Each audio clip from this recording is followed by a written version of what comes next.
Y el texto que escogí para esta noche es el capítulo 11 de Hebreos, versículo 4. Por la fe, Abel ofreció a Dios más excelente sacrificio que Caín. Esa es la primera parte y me voy a detener aquí. Por la fe, Abel ofreció a Dios excelente sacrificio. Por la fe. ¿Qué es fe? A veces hablamos mucho de fe, pero no entendemos qué es la fe. Si le pudiéramos buscar un sinónimo a la palabra fe, ese sinónimo sería confianza. Así que cuando tú dices, yo tengo fe en Dios, estás diciendo, yo confío en Dios. Cuando tú dices, yo ya tuve fe en Dios, pero ahora ya no la tengo, estás queriendo decir, yo ya confié un día en Dios, pero ahora ya no confío. Fe es confianza. Y el texto bíblico de esta noche dice que por la fe, o sea, por la confianza que Dios tenía en Dios, que Abel tenía en Dios, ofreció excelente sacrificio. Confianza. El asunto es que para que tú confíes en alguien, tienes que conocer a esa persona. Porque tú no puedes confiar en alguien a quien no conoces. Hoy día muchas personas están siendo heridas por causa del internet, porque confían en personas a quien no conocen. Por favor, querido, especialmente si eres joven, ¿cómo vas a conocer a alguien por el internet? Las personas se conocen personalmente, cara a cara. ¿Cómo puedes decir que amas a alguien por el internet? Y las consecuencias a veces son tristes. Porque para confiar en una persona hay que conocerla. Y para conocer a una persona hay que interrelacionarse personalmente. Hay que saber cómo es la otra persona, quién es. ¿Por qué es así? Hay que conocer. Y para conocer a una persona hay que pasar tiempo con esa persona. Porque si tú no pasas tiempo con una persona, no la puedes conocer. Y si no la puedes conocer, no puedes confiar en ella. Y si no confías en ella, no tienes fe. Abel confió en Dios porque pasó tiempo con Dios, porque se relacionó con Dios y finalmente confió en Dios. Por eso el texto bíblico dice, por la fe Abel ofreció excelente sacrificio. Los Pieles Rojas tienen un dicho interesante.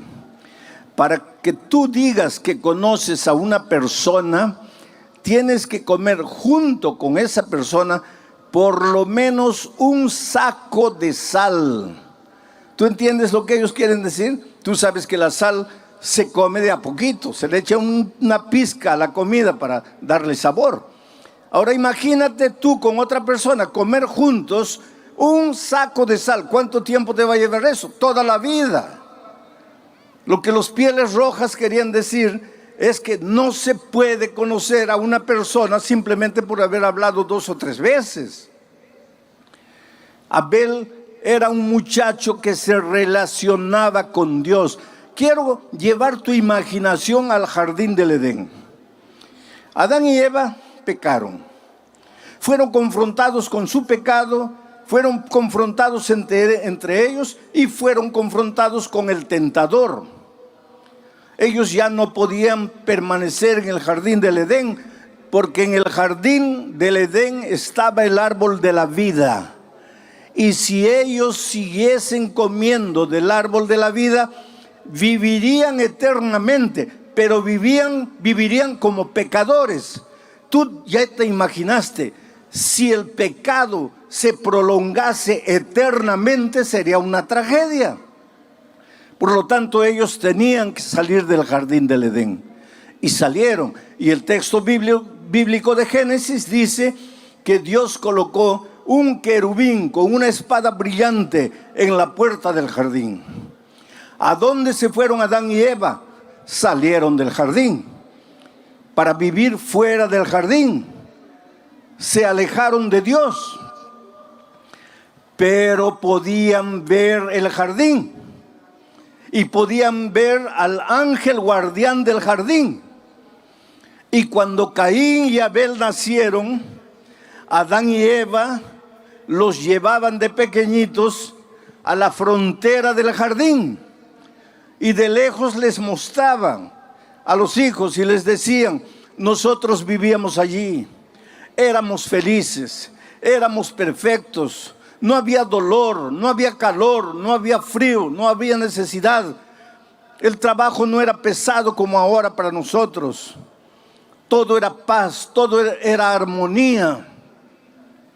Y seguramente que los hijitos le preguntaban: ¿y por qué ustedes salieron de ahí? Y ellos con lágrimas en los ojos les explicaban: es que nosotros hicimos algo que no debíamos hacer. Dios nos había dicho que podíamos comer de cualquier árbol del jardín, menos del árbol del conocimiento del bien y del mal, y nosotros comimos. Y tuvimos que salir porque el pecado tiene consecuencias. Oh querido, quisiera que esta noche tú colocases en tu mente y en tu corazón una verdad incontestable. El pecado tiene consecuencias. Y te lo voy a explicar de una manera irrisoria. Imagínate que tú te arrojas del 20º piso porque decides quitarte la vida. Y allá por el 10º piso te arrepientes del pecado que estás cometiendo, de quitarte la propia vida. Y clamas a Dios: Señor, perdóname. Ahora, conociendo la misericordia y el amor de Dios y sabiendo que Dios es un Dios siempre pronto, listo a perdonar, ¿tú crees que Dios te perdona o no te perdona en el momento que tú dices: Señor, perdóname? Claro que te perdona. Estás perdonado, pero ya estás cayendo por el 9º piso. Perdonado. Vas a llegar al suelo. Perdonado, pero vas a morir. Porque el pecado tiene consecuencias.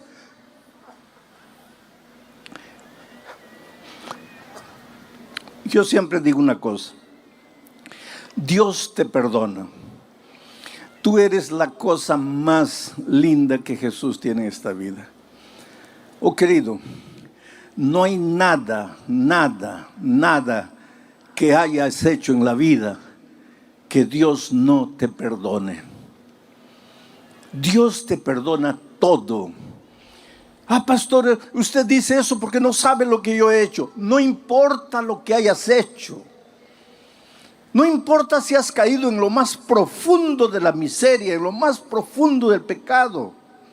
No importa si tus manos están manchadas de sangre, droga, prostitución, lo que tú quieras. Dios te perdona todo, pero la vida no te perdona. Es por eso que cuando estás cayendo del 20º piso y pides perdón en el 10º, Dios te perdona, pero la vida no te perdona. Vas a caer y vas a morir. Perdonado, pero vas a morir.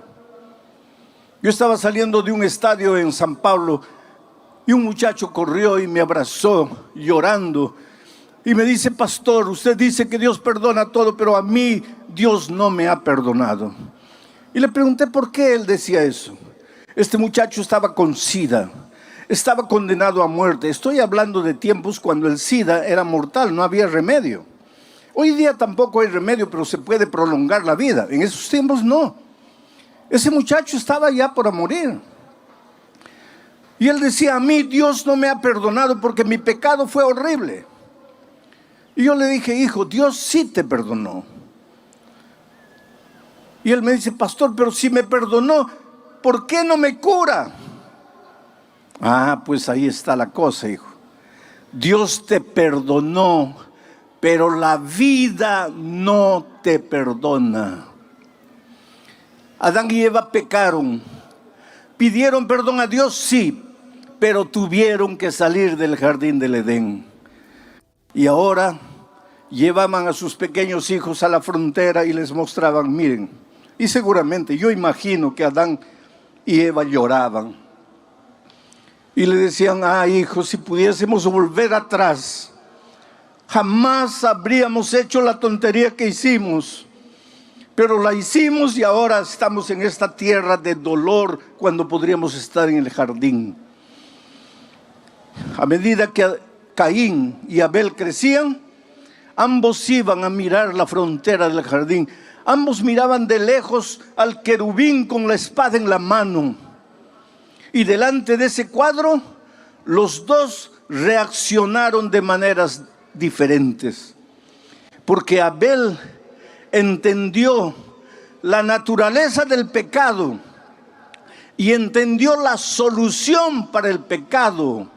Porque Adán y Eva les contaban a ellos que cuando estaban desnudos, cuando no sabían qué hacer, cuando estaban cargados de vergüenza por causa del pecado, el Señor sacrificó un cordero. La sangre de ese cordero se derramó. Con la piel de ese cordero se preparó túnicas para cubrir la desnudez de Adán y Eva.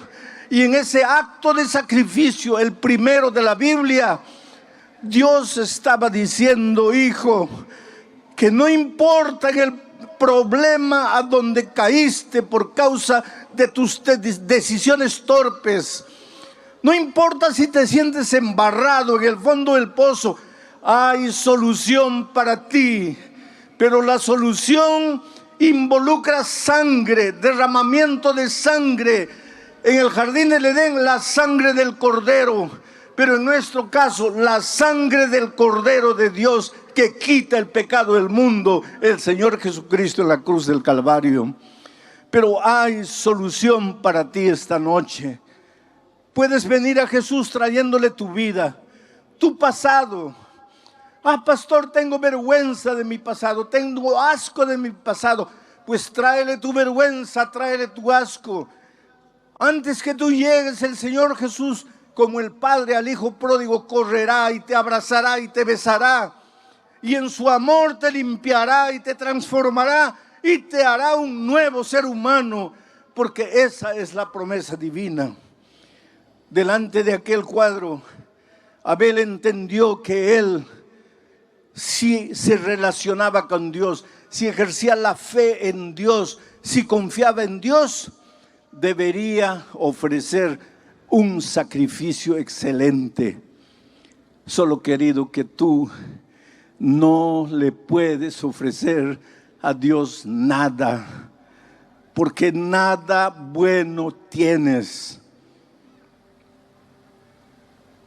Por más que te esfuerces para producir buenas obras, obras de justicia, tu justicia para Dios es como trapo de inmundicia. No quieras tú presentarle a Dios tu buen comportamiento. No quieras tú creer que la salvación es porque dejaste de fumar o de beber, o porque no comes carne de puerco, o porque guardas el sábado, o porque haces esto, o porque haces aquello. Todo eso para Dios es como trapo de inmundicia. ¿Y sabe por qué? Porque quien produce esas obras son tus manos de inmundicia, porque somos humanos, manchados de pecado.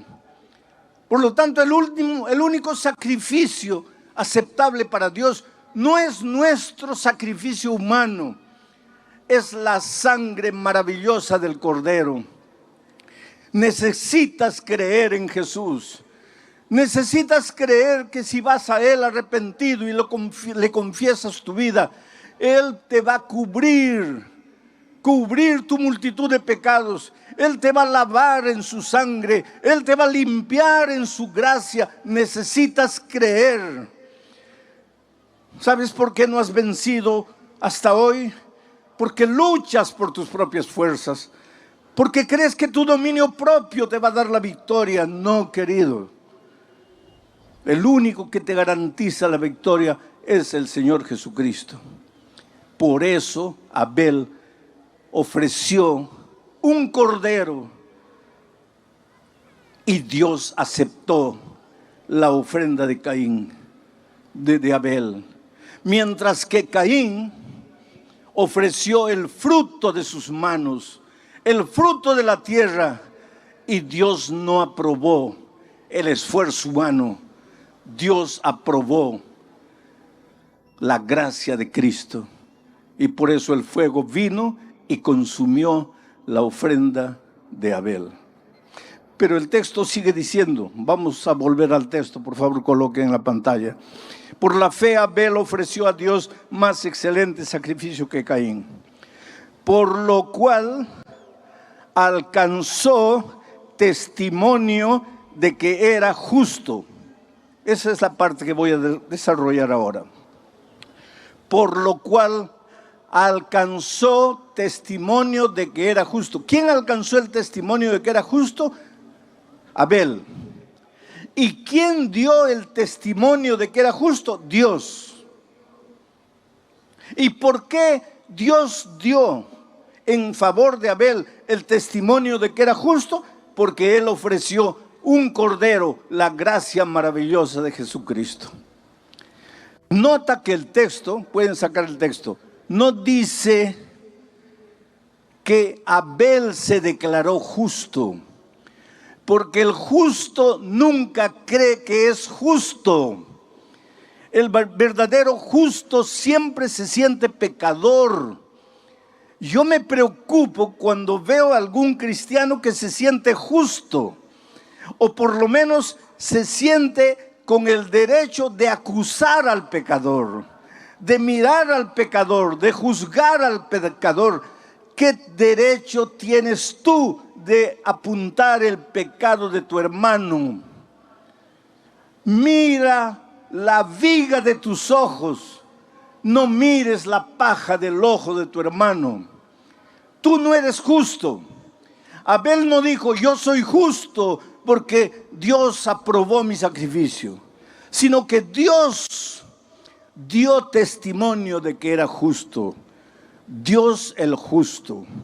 Ahora hay una cosa. Abel llevó un cordero, creyó en la sangre de Jesús, creyó en la gracia de Jesucristo, pero enseguida Dios dijo, este hombre es justo. Justo es aquel que anda en la justicia. Justo es aquel que hace obras de justicia. Pero Abel no hizo las obras de justicia con sus esfuerzos propios. Abel obró las obras de justicia porque creyó en la gracia maravillosa de Cristo. Por favor, nunca pienses que tú puedes salvarte por tus obras de justicia humana.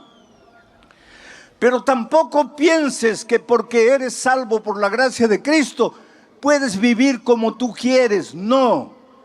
A partir del momento en que Jesús te limpia, te purifica de tus pecados, te prepara para andar en las obras de justicia.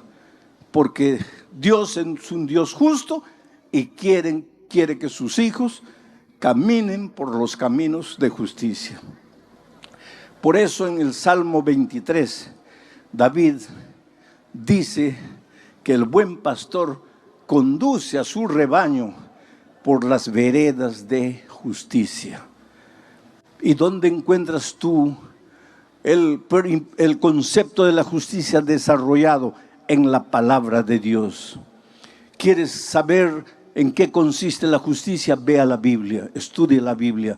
Encuentra lo que Dios desea de ti, lo que Dios te pide, y haz lo que Dios te pide, no para salvarte, sino porque has sido transformado por la gracia de Cristo y ahora te deleitas en hacer su voluntad.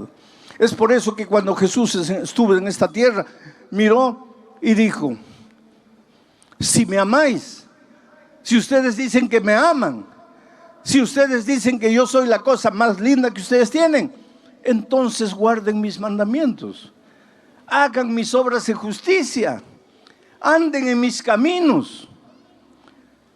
¿Por qué los seres humanos creemos que la gracia está separada de las obras? ¿Por qué pensamos que el que se salva por la gracia no tiene que realizar buenas obras? ¿O por qué hay cristianos que piensan que la gracia es barata, que las obras son las importantes? Pero si es tan simple de entender. Cristo te salva por su gracia, pero lógicamente que ahora has sido salvo por la gracia, tienes que andar en sus caminos, tienes que hacer su voluntad, tienes que obrar obras de justicia. Ahora, ¿cuál es el sacrificio que tú tienes que entregar al Señor Jesucristo? El sacrificio de Abel fue perfecto. ¿Cuál es tu sacrificio? Romanos, voy a pedir que salten al texto de Romanos capítulo 12, versículo 1. Quiero leer aquí. Romanos capítulo 12, versículos 1 y 2. Para responder la pregunta: ¿qué sacrificio tienes que entregarle tú? Abel ofreció un perfecto sacrificio. ¿Y tú? Dice así: así que hermanos, ¿y quién escribe? Es Pablo. Así que hermanos, os ruego por las misericordias de Dios que presentéis vuestros cuerpos en sacrificio vivo, santo, agradable a Dios, que es vuestro culto racional. Sigue. No os conforméis a este siglo, sino transformaos por medio de la renovación de vuestro entendimiento, para que comprobéis cuál es la buena voluntad de Dios, agradable y perfecta. ¿Quieres experimentar en tu vida la voluntad de Dios agradable y perfecta? ¿Cómo sería si tu matrimonio fuese la voluntad de Dios? Si la empresa que has abierto fuese de acuerdo a la voluntad de Dios. Si el curso universitario que has escogido fuese de acuerdo a la voluntad de Dios. Imagina cómo sería tu vida.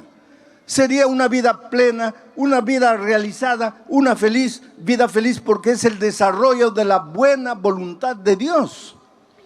Pero para eso tienes que ofrecerle a Dios tu cuerpo como sacrificio vivo, no como un sacrificio muerto, no como un sacrificio moribundo. Esto no quiere decir que no te puedas entregar al Señor Jesucristo con 80 años ya para morir. Puedes hacerlo y Dios se va a alegrar y te ama y te acepta. Pero si le puedes entregar la vida a Cristo hoy con 20 años, en la plenitud de la vida, como un sacrificio vivo, ¿por qué tienes que esperar a los 80 años cuando ya no puedes hacer nada por el Señor Jesucristo? Oh querido, tú eres maravilloso, tú tienes talento, tú tienes vida, tú tienes juventud, tú tienes fuerza. No la destruyas en la miseria de la vida. No pases noches y noches desperdiciando tu vida en los placeres de este mundo. Entrégale tu ser entero a Dios como sacrificio vivo. Y deja que la buena y agradable voluntad de Dios se haga realidad en tu vida. Y tendrás paz y serás feliz. Yo me acuerdo de una historia triste, de una abogada que comenzó a sentirse mal y fue al médico. Y el médico, después de unos exámenes, le dijo: estás con SIDA. Pero ella nunca le había sido infiel al esposo. ¿Cómo podría estar contagiada de SIDA? Evidentemente el esposo había traído esa enfermedad a la familia. Pero cuando la abogada recibió el diagnóstico de que estaba con SIDA, el consultorio de la médica era a las orillas del mar de Copacabana. Ella salió con el papel en la mano, caminó hasta la playa, se sentó en la arena y recordó toda su vida. Solo había tenido un hombre en la vida, su esposo. Habían comenzado a flirtear cuando tenían 12, 13 años. Comenzaron a enamorar a los 15 años contra la voluntad de los padres. Ella le repetía desde la ventana las palabras de una poesía que muchos de ustedes conocen. Quítate de la ventana, chiquillo loco, que mi madre no te quiere, ni yo tampoco. Pero el muchacho insistía y la conquistó. Y a los 15 años de edad empezaron a enamorar. Ese muchacho no quería saber nada con la vida, solo amigos, al principio cigarro, después bebida, después drogas. Y los padres le decían a la hija, pero hija, ¿cómo te vas a casar con un muchacho así? Tú, una abogada, ¿cómo te vas a casar con un hombre irresponsable que solo quiere disfrutar de tu dinero? Porque él no trabaja, él no es profesional, él no estudia, él solo vive en las drogas, en la bebida. Y ella respondía a sus padres con aquella frase famosa de las chicas: mi amor lo va a cambiar. Oh querido, tu amor no cambia a nadie, por favor no te engañes. Pero en esta vida todos tenemos que tomar decisiones. Caín tomó una decisión errada, Abel tomó la decisión correcta. Esta jueza, esta abogada, tomó una decisión errada. Se casó con la persona errada, con una persona que no quería saber literalmente nada con las responsabilidades de la vida, que solo quería pasarla bien, que solo quería disfrutar de los placeres de esta vida. Ella fue una buena esposa, respetó a su esposo en todo tiempo, pero él no. Y ahora ella estaba con SIDA. Estoy hablando de tiempos antiguos, vuelvo a repetir, cuando no había remedio ni prolongación de vida para los enfermos de SIDA. Ella volvió para la casa. Él no estaba. Ella esperó hasta las 11 de la noche. Él no llegaba. Ella sentada en la sala, cuando a medianoche él apareció. Y él sabía que su esposa había ido al médico. Y él sabía que ese día le darían los resultados a la esposa. Y él sabía que ya estaba con SIDA y que la única persona que podría haber pasado la enfermedad para ella era él. Por eso cuando él abrió la puerta y vio a la esposa sentada en la sala, lo primero que hizo fue caer de rodillas y decirle: querida, me perdona, por favor, perdóname. Yo arruiné tu vida, yo te condené a muerte. Yo no puedo hacer nada para resolver el problema. Yo solo te puedo pedir perdón. Pero la cólera tomó cuenta de ella. De repente vio todo oscuro. Perdió la paciencia. Y le gritó: ¿tú piensas que porque te arrodillas y me pides perdón has resuelto mi problema? Voy a morir. Voy a morir y tú eres el único culpable. Has vivido todo el tiempo de mi dinero. Nunca has trabajado, nunca te has comprometido con nada y me has condenado a muerte. Y en un momento de ira, ahí entró al cuarto, agarró un revólver y le dio 6 tiros al esposo y lo mató. Enseguida llamó a la policía y se entregó. Y fue presa. Y fue condenada. Y en la prisión quería morir. Decía: Señor, si estoy con SIDA y si ya siento los síntomas, ¿por qué no acabas de una vez con mi vida? ¿Para qué estoy aquí? Y ahí entra el ministerio de la radio, porque la radio tiene la capacidad de entrar a los lugares a donde nadie entra. Yo estuve en un país musulmán, cuyo nombre no voy a decir, para proteger a los misioneros allá, a donde el evangelio entró a través de las leyes de prohibición y todo, y hay un núcleo de musulmanes que se volvieron cristianos a través del ministerio de la radio. Es por eso que cuando alguna vez te piden una ofrenda para la radio, no tengas miedo de ofrendar. La radio puede llegar con el evangelio a los rincones más apartados, y la radio llegó a la vida de esta abogada con el evangelio en su momento de desesperación, y ella entendió que Jesucristo era Dios, y con los hombres no podrían hacer, Jesús podría hacer, y que el milagro maravilloso de Cristo tal vez no sería curarla del SIDA, mas curarla del alma, para enfrentar la muerte sin miedo y sin temor, con la esperanza de encontrarse con Jesucristo cuando Él viniera. Y aceptó a Jesucristo y fue bautizada. Pero entonces ya estaba en las últimas y la sacaron de la prisión y la llevaron al hospital. Y ya sentía que la muerte se le acercaba.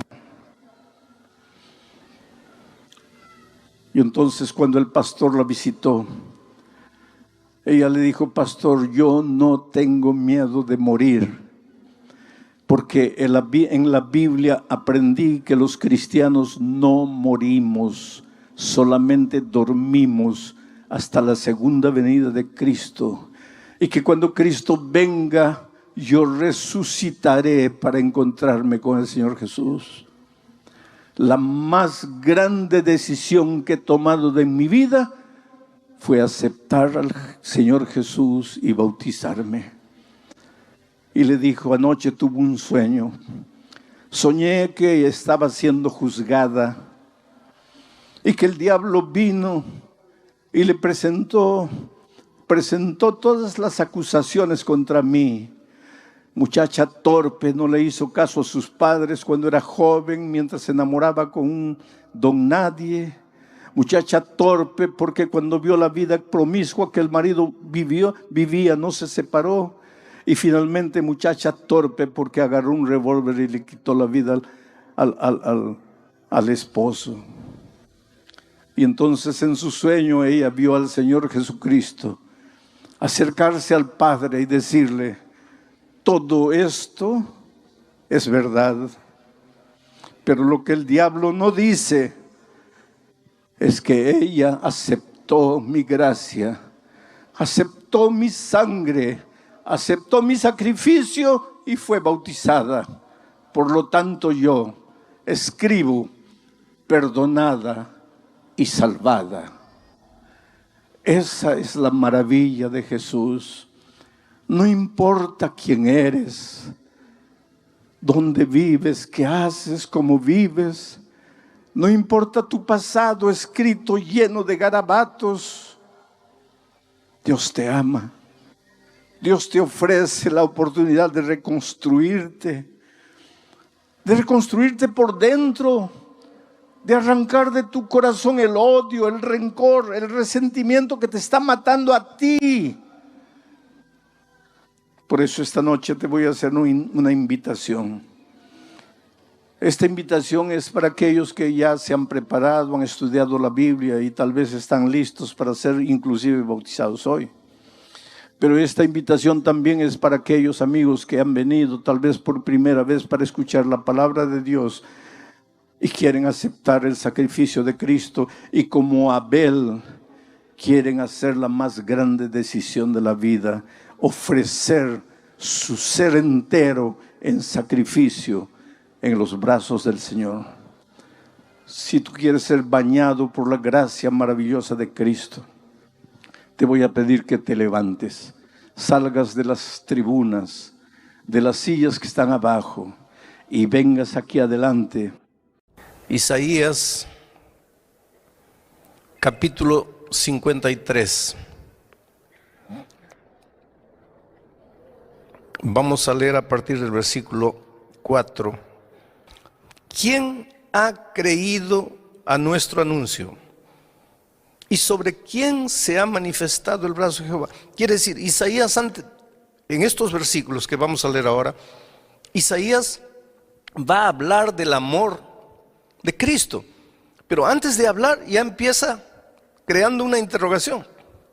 Dice, nadie me va a creer lo que voy a escribir aquí. Nadie, yo sé que nadie me va a creer. Mira, ya empieza escribiendo, sabiendo que nadie le va a creer, que nadie va a entender lo que le va a escribir. Y a partir del versículo 4 dice, ciertamente llevó Él, y está hablando de Jesús, nuestras enfermedades, sufrió nuestros dolores, y nosotros le tuvimos por azotado, por herido de Dios y abatido.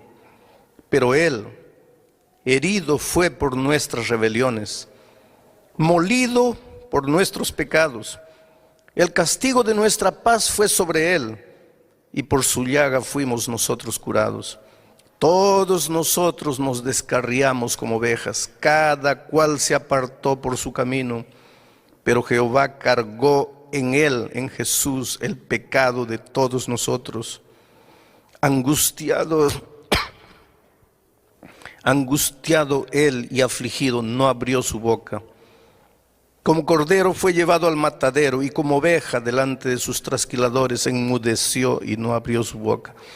Yo estaba estudiando un día este texto con un judío, y cuando le di mi interpretación del texto, diciendo que aquí este texto estaba hablando de Jesús, del Mesías, porque ellos esperan un Mesías. El pueblo judío espera al Mesías todavía, porque para ellos el Mesías vendrá victorioso, glorioso, libertador. Ellos no pueden entender que el Mesías haya venido humilde, siervo, para morir, porque ellos esperan un Mesías político. Ellos no aceptan un Mesías espiritual. Y cuando yo le di la interpretación de este texto, él me dijo, pastor, esa interpretación que usted hace de este texto es una interpretación inmoral. Y yo le pregunté, ¿pero por qué inmoral? La palabra inmoral es muy fuerte. Me dice, porque que un malo muera por lo que hizo, eso es justo, eso es moral. Pero que un bueno que no hizo nada muera por un malo, eso es inmoral. Y puede ser, querido, desde el punto de vista humano, la muerte de Cristo en la cruz del Calvario no fue justa, fue inmoral. Pero Dios te amaba tanto que el Señor Jesucristo padeció la más o la peor de las injusticias que alguien pudiese haber sufrido. El día que tú entiendas lo que Jesús hizo por ti en la cruz del Calvario, no te va a quedar otro camino sino apasionarte por Cristo. Porque a veces tú no amas a Jesús porque no has entendido su amor. Te voy a contar una historia. Cuando era muchacho y estudiaba en el colegio, yo estudié en un colegio con internado, el internado de chicas y el internado de varones. Y un compañero mío, estábamos ya en el segundo, tercer año de teología, un compañero mío muy tímido. Esta es una historia linda del amor de la chica más linda del colegio, con el muchacho más feo del colegio. ¿Ya viste una chica linda? multiplica por 10. Esa chica era así, linda. Ya viste un muchacho feo, multiplica por 10. Ese muchacho era así de feo. Pero era, además de feo, tímido, miedoso. No hablaba con nadie, pero muy bueno, honesto, trabajador, luchador, un grande colportor. En los veranos iba, trabajaba en las minas, vendía libros, ganaba dinero, volvía para estudiar. Era el alumno que en el inicio del año tenía todo el año pago porque luchaba, trabajaba duro. Nadie se fijaba en él. Todos teníamos enamoradas, novias, menos él. Un día él llegó con la noticia: Alejandro, estoy apasionado. Le digo, hombre, qué maravilla. ¿Y quién es la chica? Fulana. Fulana era la chica más linda del colegio. Los más lindos, guapos, conquistadores, habladores habían fracasado en conquistarla. Porque ella decía, yo vine aquí para estudiar, no para noviar. Y no le hacía caso a nadie. Y ahora mi amigo dice, fulana. Le digo, mira, yo creo que tú tienes derecho a enamorarte de cualquiera, pero de ella no te veo la mínima posibilidad. Y él me dice, pues yo sé, y es por eso que estoy triste, pero ¿qué hago? Yo la amo, simplemente la amo. Los meses fueron pasando y él no podía arrancar ese amor de su corazón. Y la miraba de lejos, la observaba. No se atrevía siquiera a acercarse a ella. Un día anunciaron que ella se iba del colegio. Estaba debiendo 3 meses la mensualidad, no podía pagar, parece que la familia estaba atravesando dificultades. Ella se iba del colegio. Y cuando este muchacho se enteró que ella se iba porque estaba debiendo, se fue al gerente de la institución y le dijo así, miren, yo tengo todo el año pagado. ¿Quién se va a ir de la universidad? Soy yo, me voy. Y con el resto del año que yo tengo pagado para mí, quiero pagar la cuenta a la chica. El gerente le dijo, pero ¿por qué? El dinero es mío y yo quiero hacerlo. Solo quiero una cosa, no le digan a ella que yo fui. Díganle que el colegio le está dando una beca, cualquier cosa, pero no quiero que ella sepa lo que yo hice.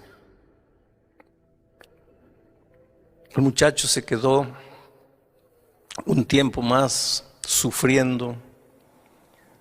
La chica se quedó. Ahora estaba pago. El muchacho estudió un poco más. En poco tiempo se iría a seguir colportando. Un día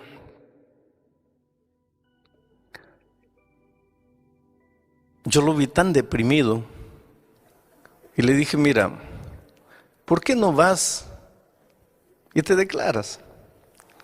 Lo peor que te puede suceder es que te digan no, pero por lo menos ya sacaste del corazón lo que tienes ahí. Y él me hizo caso y fue y se declaró.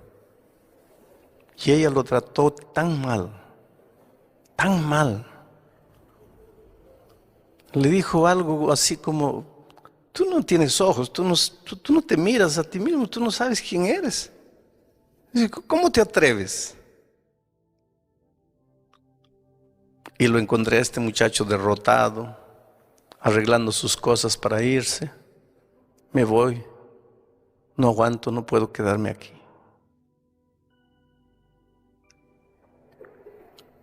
Un día me encontré con la chica. Le dije, mira, tú tienes el derecho de decir sí o no a cualquiera, pero creo que no tienes el derecho de tratar mal a las personas. Tú humillaste a ese muchacho y él te ama. te ama tanto que tú no tienes idea de lo que Él hizo por ti. ¿Sabes por qué no te fuiste el año pasado del colegio? ¿Sabes por qué Él salió del colegio? No, porque yo recibí una beca. No, no fue una beca. Fue Él que pagó tus cuentas. Ella fue al gerente, agarró al gerente. Le dijo, dime la verdad. El gerente le dijo, es verdad. Ella se sintió humillada, desapareció por unos días. Yo me arrepentí de haber dicho lo que dije. El tiempo pasó, 1 mes, 2 meses, yo trataba de evitar esa conversación con mi amigo, con todos. Un día él me busca y me dice, tengo una noticia que no vas a creer. ¿Qué noticia? Estoy enamorando. Bueno, gracias a Dios ya te libraste del otro sentimiento. No, estoy enamorando con ella. Le digo, no puede ser. Sí. Un día me encontré con ella. Le pregunté, ¿es verdad que estás enamorando con él? Sí. Pero tú no lo amas. Ella me dice, no, yo no lo amaba. Y cuando yo supe la verdad, yo lloré, me sentí humillada, me sentí mal. Pero después el tiempo fue pasando y comencé a pensar, ¿quién en esta vida sería capaz de hacer por mí lo que Él hizo? Sin siquiera querer que yo sepa.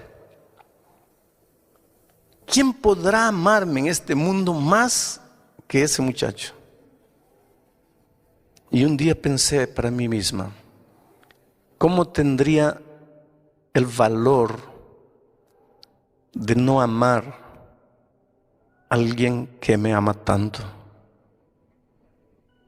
Y se casaron y fueron felices. ¿Cómo tendría el valor de no amar a alguien que me ama tanto? Yo creo que cuando tú entiendas el amor de Cristo, tú dirás como aquella muchacha, ¿cómo tendría el valor de no amarte, Señor Jesús, si tú me amaste tanto? El problema es que a veces tú no entendiste lo que es el amor de Dios, y te lo voy a probar de alguna manera esta noche. Quiero hacerles una pregunta. ¿Cuántos creen que Dios nos perdona los pecados? Levante la mano. Gloria a Dios. ¿Qué sería de nosotros si no tuviésemos esa esperanza, no? La maravillosa esperanza del perdón.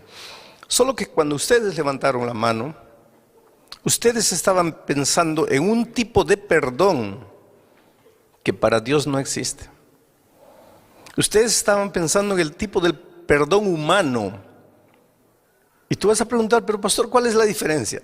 Te voy a explicar la diferencia. Yo tengo un muchacho, un hijo. Y aquí hay un vaso de cristal, finísimo, una raridad. Y le digo, hijito, no toques. Abro paréntesis. Padres queridos, enseñen a sus niñitos, desde que están gateando, a no tocar lo que no tienen que tocar. Si ustedes quieren enseñarle eso cuando son adolescentes, ya es demasiado tarde. No es porque pequeñito, déjalo tocar, déjalo pobrecito, no sabe lo que hace. No, nunca vas a ver lo que hace si tú no colocas límites desde cuando ellos todavía no aprendieron a raciocinar. Límites, la vida está hecha de límites. No te dejes llevar por la corriente frívola, vacía, hueca de este siglo que no conoce límites. Cierro paréntesis. Le digo a mi hijo, no toques esto. Hago un trato con él. Mira, hijito, si yo te veo tocando esto, mira, vas a recibir una palmada en la mano. ¿Está cierto? Está bien. ¿Entendiste? Entendí. ¿Qué te dije? Que si yo toco, recibo una palmada. Entonces, ¿estamos claros? Estamos. Me voy. 3 días después vuelvo y lo encuentro a mi hijo no solo tocando, sino destruyendo el vaso de cristal. Y cuando él me ve, ya sabe que nosotros teníamos un trato. Cuando él me ve, inmediatamente sus ojitos se abren asustados y salen de su boca 3 palabras, 2 palabras: Padre o papá, perdóname. Cuando él dice papá, perdóname, ¿qué es lo que está queriendo decir? En otras palabras, ¿qué está diciendo? Papá, no me pegues. Ahí yo lo miro, siento compasión y digo, está bien, hijito, te perdono. Cuando yo le digo, está bien, hijito, te perdono, ¿qué es lo que estoy queriendo decir? Está bien, hijito, no te voy a hacer nada. Mi hijo se va saltando feliz y yo también me voy contento. ¿Perdoné a mi hijo, sí o no? Claro, perdoné. Porque para nosotros el perdón es ausencia de castigo, liberación del castigo. Él erró, merecía el castigo, dijo, papá, perdóname. Mi corazón se enterneció, lo perdoné, está libre del castigo. ¿Perdoné o no perdoné? Perdoné. Ese es el perdón humano. Pero con Dios ese perdón no existe. ¿Sabes por qué? Porque Dios es Dios. Y su palabra es eterna. Su palabra no cambia. No es como la mía que digo, vas a recibir y después no, ya no vas a recibir. No, no es así. Yo soy hombre. Mi palabra cambia, pero la palabra de Dios no cambia nunca. Y la Biblia dice, la paga del pecado es la muerte. Por lo tanto, quien pecó tiene que morir. No hay otro camino. Y la Biblia dice más, todos nosotros pecamos y por lo tanto estamos destituidos de la gloria de Dios. La Biblia dice más, no hay justo ni siquiera uno. Todos merecemos morir. Todos nosotros estamos condenados a muerte. Todos nosotros ya nacemos condenados a muerte. Pero no queremos morir. Nadie quiere morir. Entonces levantamos los ojos al cielo y decimos, Padre, perdóname. Cuando le decimos, Padre, perdóname, ¿qué es lo que le estamos queriendo decir en otras palabras? Padre, yo pequé y merezco morir, pero no quiero morir. Si Dios fuese hombre, ¿sabes lo que diría? No quieres, hijito. Entonces está bien, hijito, puedes irte, ya estás perdonado. Si Dios fuese hombre, haría eso. Pero Dios no es hombre. Dios es Dios. Y su palabra es eterna. Y si dice que el salario del pecado, la paga del pecado es la muerte, entonces la paga del pecado es la muerte. Y por otro lado, el enemigo de Dios está bien atento a lo que va a hacer Dios. Porque si Dios le dice al hombre, pecaste, pero estás libre, viene el enemigo y dice, espera un poco, ¿qué dice tu palabra? El salario del pecado es la muerte. Él pecó, ¿por qué lo estás dejando ir? Por otro lado, si Dios hace que el hombre muera como consecuencia de su desobediencia, viene el diablo y dice, qué abusivo eres, pobrecito, solo porque es una cosita. Parece que el diablo lo agarra a Dios entre la espada y la pared. Si Dios hace una cosa, está mal. Si Dios hace la otra cosa, está mal. ¿Qué hace Dios? Ahí entra el amor maravilloso de Cristo. Porque Dios quiere perdonar al ser humano. Dios quiere que el hombre no sufra la consecuencia de su desobediencia cuando él se arrepiente, cuando él reconoce que está en pecado. Pero tiene que cumplir al mismo tiempo su palabra que dice que el salario del pecado es la muerte. Ahí se levanta la persona maravillosa del Señor Jesucristo. Porque Jesús le dice a su padre, Padre, mira, antes de que el hombre sufra las consecuencias de su desobediencia, porque todos pecaron y están destituidos de la gloria de Dios. Todos pecaron y están condenados a morir. Pero Padre, antes que el ser humano sufra las consecuencias, déjame ir a la tierra como ser humano. Y el Padre permite que su Hijo se haga hombre. Y el Señor Jesucristo viene a esta tierra como un ser humano. No se vistió de ser humano. No se disfrazó de ser humano. Se transformó en ser humano, ser humano. Humano como tú, pero nunca dejó de ser Dios. Fue plenamente Dios y fue plenamente hombre. No vamos a entender el misterio de la encarnación, pero vino y en esta tierra fue tentado en todo. No hay una tentación que tú sientas en la vida que Jesús no haya probado. La peor de las tentaciones. Tú puedes decir, no, pero en los tiempos de Él no había este tipo de... Querido, todas las tentaciones, de todos los tipos, de todos los tiempos, de todas las características, Jesús sufrió en carne propia. En el desierto, las 3 tentaciones que Él sufrió abarcaban la vida toda en su plenitud. Fue tentado al máximo. Y te digo más, Él sufrió una tentación que tú y yo no podemos sufrir nunca. ¿Sabes cuál es? Jesús era Dios, pero cuando vino a esta tierra hizo un trato con su Padre, que en esta tierra no usaría sus poderes divinos sin el consentimiento de su Padre. Y el diablo trataba de que Él usase sus poderes divinos para Él, sin el consentimiento del Padre, porque sabía que si Él hacía eso, pecaba. Esa tentación tú no tienes, porque tú y yo no tenemos poderes divinos. Pero Él tuvo. Y la Biblia dice, fue tentado en todo, pero sin pecado. ¿Quién me redarguye de pecado?, pregunta Él.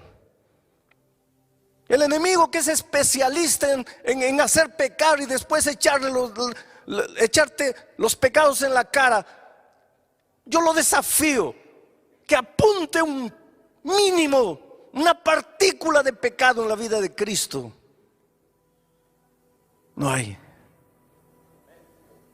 Por lo tanto, querido, Jesús como ser humano vino y obedeció. Y por lo tanto, si obedeció, merecía la vida. El ser humano desobedeció y porque desobedeció, merecía la muerte. Ahora Jesús, que obedeció y mereció la vida, Él ya tenía la vida por ser Dios, pero como ser humano la conquistó una vez más por su obediencia fiel a la voluntad de Dios. Ahora Jesús se presenta delante de su Padre y le dice: Padre, en el principio eterno de la palabra dice que el hombre que peca tiene que morir, pero el hombre que no peca merece vivir. Yo fui a la tierra como ser humano. Fui tentado en todo, sin pecado. Yo merezco la vida como ser humano, aunque tengo la vida por ser Dios. Y el hombre merece la muerte. Entonces, Padre, en la palabra, en el principio eterno de tu palabra, no hay nada que diga que no puede haber un intercambio. Entonces la vida que yo conquisté porque obedecí, se la quiero entregar al ser humano. Y la muerte que el hombre merece porque desobedeció, la voy a tomar yo para mí. Y fue eso lo que sucedió en la cruz del Calvario. Un intercambio de amor. Pero qué fácil es decir: Jesús murió en la cruz del Calvario por mí. Oh, querido, yo quiero que entiendas una cosa. Jesús no era un loco suicida que tenía ganas de morir, no. Jesús era un ser humano, tan humano como tú y como yo. Él tenía instinto de conservación. Él no quería morir. Él era un ser humano completo, así como nosotros. Él tanto no quería morir que la noche del Getsemaní lloró y sudó sangre. Y la ciencia prueba que en momentos de extremo sufrimiento el hombre es capaz de sudar sangre. Y si nunca te ha sucedido, perdóname, pero por más que hayas sufrido, no has llegado al momento del extremo sufrimiento. Él tenía tanto miedo de morir que aquella noche le dijo a su padre: Padre, pasa de mí este cálice. ¿Sabes lo que le estaba diciendo? Oh Padre, yo sé que mañana tengo que morir. Yo acepté eso. Tengo que morir, porque si yo no muero, va a morir la raza humana. Y yo amo al ser humano y no quiero que mueran.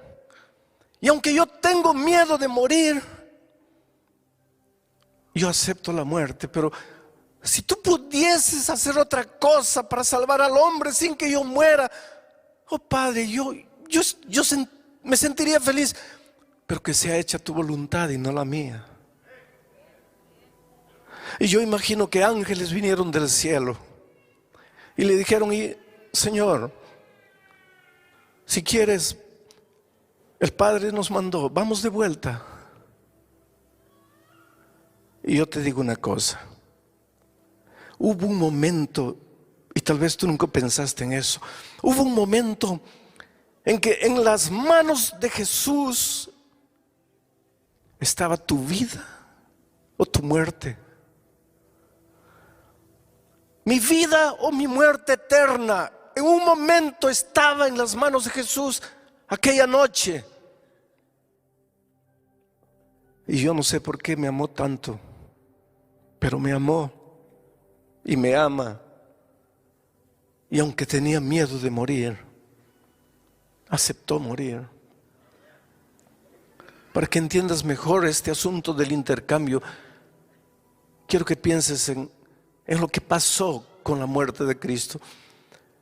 Había un delincuente famoso llamado Barrabás, el peor de los delincuentes de aquel tiempo. La policía lo buscaba, la sociedad tenía miedo de él, y unos días antes de la muerte de Cristo lo aprendieron, lo juzgaron y lo condenaron a la muerte de cruz.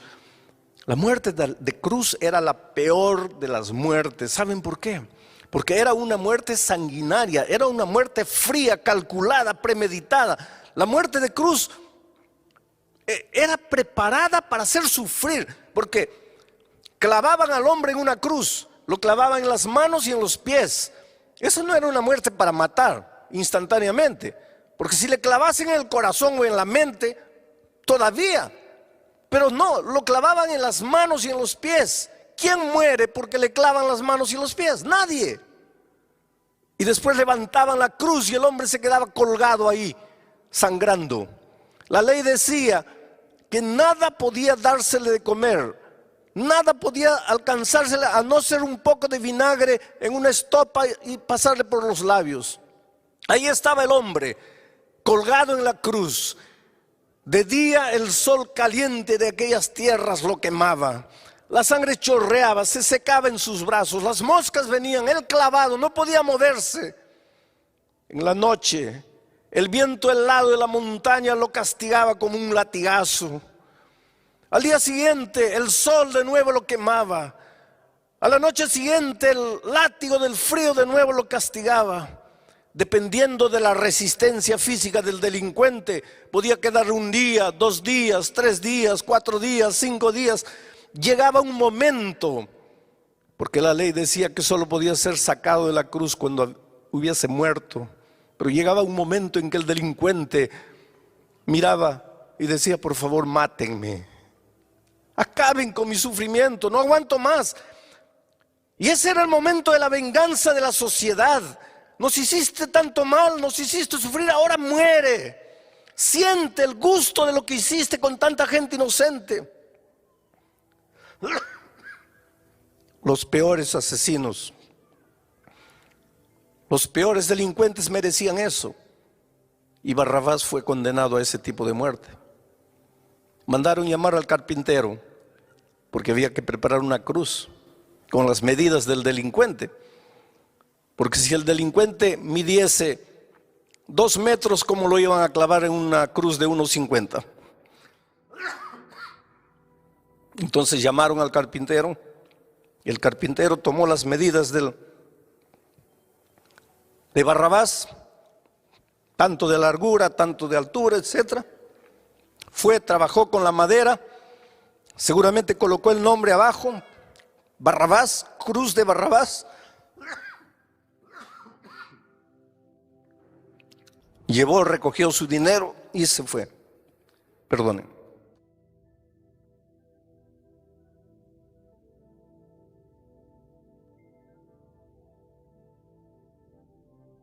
Ahí estaba la cruz de Barrabás, con el nombre de Barrabás, con las medidas de Barrabás. Y ahí estaba Barrabás para ser crucificado en esa cruz. Merecía la cruz. Pero 2 días antes, los judíos prendieron a Jesús y lo juzgaron. Un juicio mentiroso, un juicio injusto. ¿Casualidad? No. Por detrás de todo eso estaba el amor maravilloso de Cristo por nosotros. Fue condenado a la peor de las muertes, a la muerte de cruz. Pilato no quería que Jesús muriese. Trató de defenderlo. Ustedes conocen la historia. Él pensó, ya sé cómo lo voy a defender. Mañana es fiesta y en las fiestas como estas soltamos un preso. Voy a colocar a Jesús, pero voy a pedir al pueblo que escoja con otro preso. Voy a escoger al peor de los presos, a Barrabás. Y con toda seguridad la gente va a querer que libere a Jesús y que matemos a Barrabás. Y yo me lavé las manos y Jesús está libre. Y al día siguiente, ustedes conocen la historia, ahí fue Pilato y dijo, en ocasiones como esta libramos un preso. Aquí está Barrabás y aquí está Jesús. Barrabás que mató a tanta gente, Jesús que no hizo nada. ¿A quién quieren ustedes que suelte? Y Pilato casi enloqueció cuando escuchó del pueblo decir, suelta a Barrabás, crucifica a Cristo. Pilato no podía entender. Entró desesperado para el palacio. Vinieron los guardias. Le sacaron las esposas a Barrabás. Yo creo que la persona que mejor entendió lo que quiere decir Jesús murió por mí fue Barrabás. Porque cuando se vio libre, yo imagino que Barrabás se comenzó a golpear la cara. Pensó, ¿qué pasa? Estoy despierto, estoy soñando, ya morí. ¿Qué pasa conmigo? Yo, Barrabás, estoy libre. Y este Jesús que no le hizo mal a nadie va a morir en mi lugar. Barrabás entendió lo que quiere decir Jesús murió en mi lugar. Oh queridos, ya no había tiempo para llamar al carpintero para construir una cruz para Jesús. Además ahí había una cruz vacante.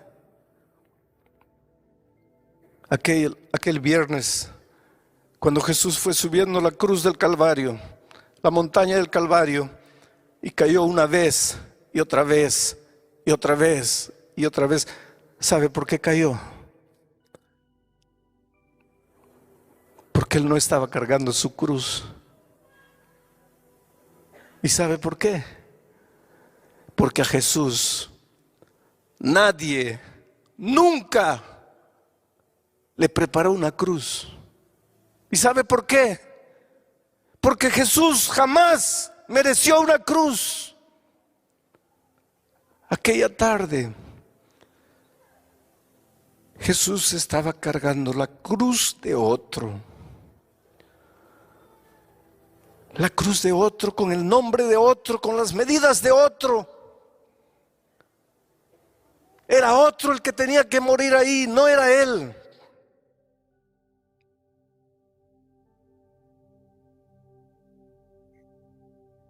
Llegaron al topo de la montaña, colocaron la cruz en el suelo, extendieron el cuerpo de Cristo, lo clavaron, lo levantaron. Con el peso de su cuerpo, sus carnes se rasgaron. En ese momento el velo del templo se rasgó. La oscuridad envolvió a la ciudad de Jerusalén. Era de tarde y los pájaros ya se iban a los nidos.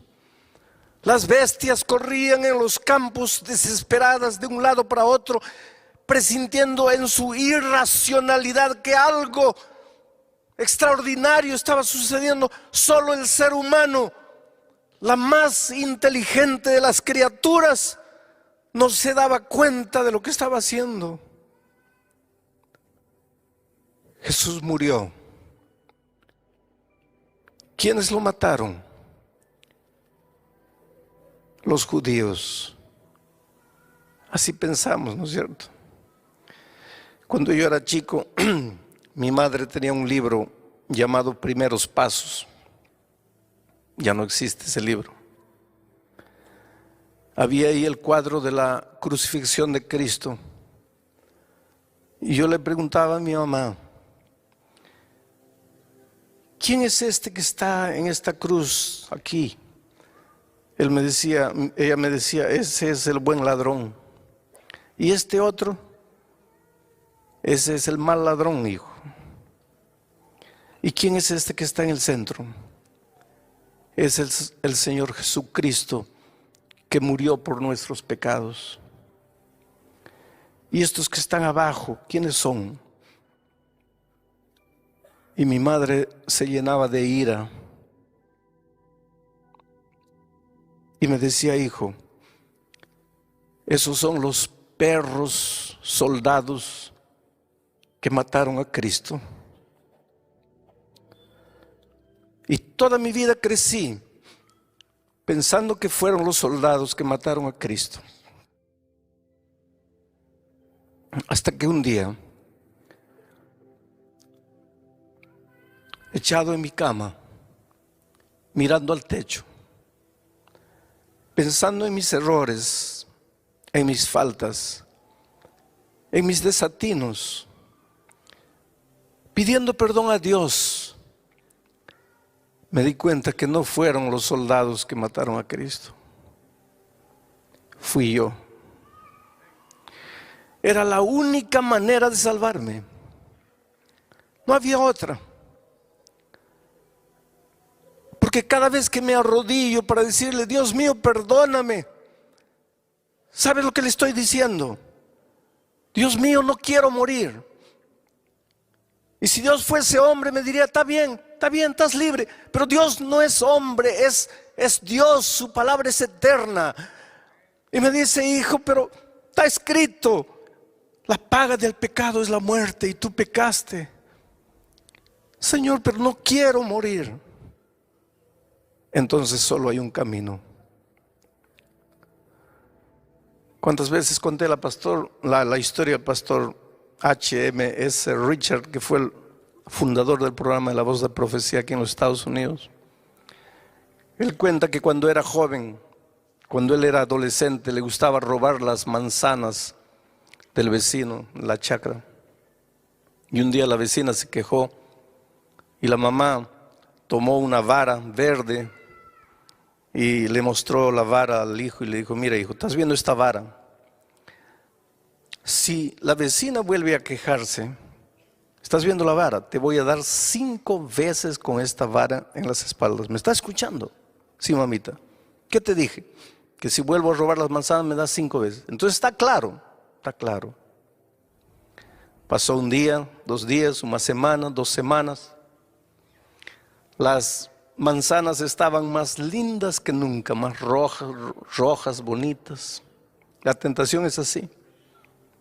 Y él no resistió y saltó, agarró 5 manzanas y cuando ya estaba cayendo de vuelta al patio, ahí estaba la mamá con la vara en la mano. Las manzanas rodaron y él se quedó asustado mirando a la madre y le dijo, mamita, perdóname, ¿Qué estaba queriendo decir? No me des. La mamá le dijo, no, hijo. Nosotros teníamos un trato. Si tú entrabas una vez más, yo te daba 5 veces. Entraste, tengo que darte. Pero mamita, por favor, perdóname.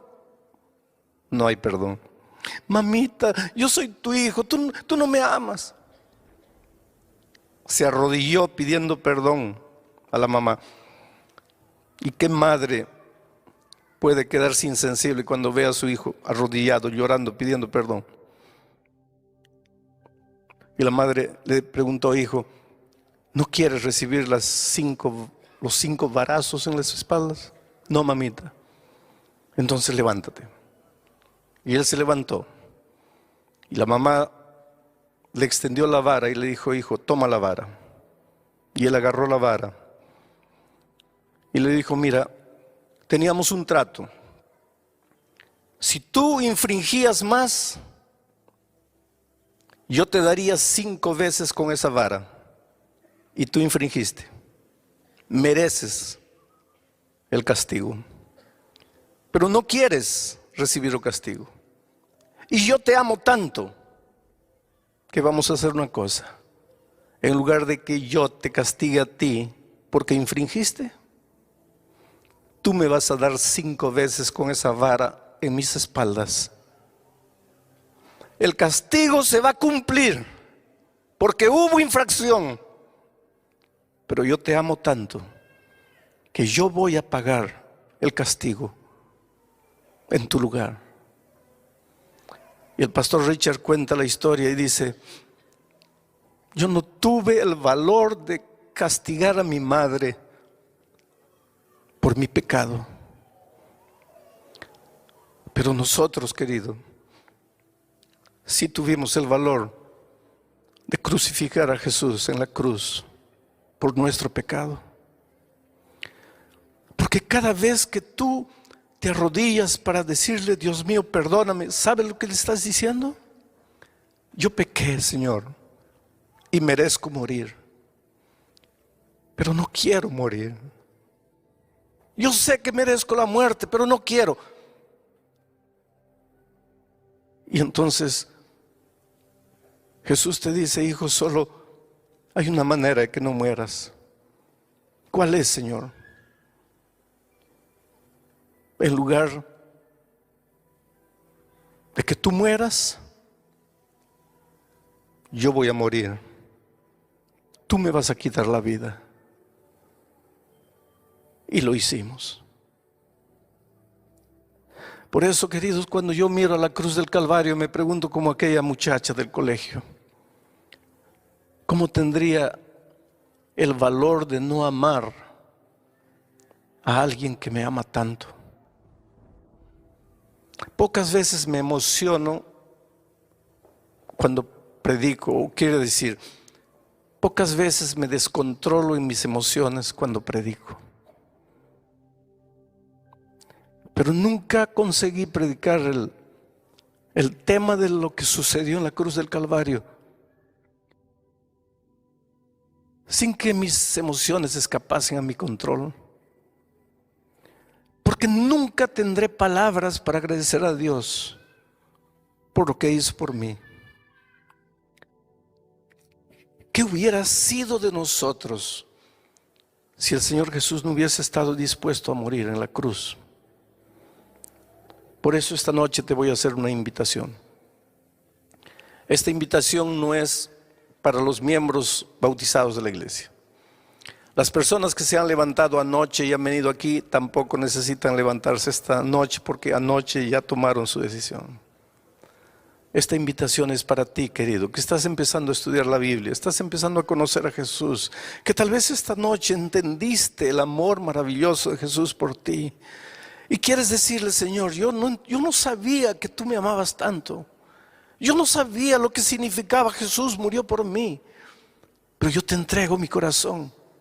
Yo te doy mi vida. Yo quiero que tú me guíes en esta tierra.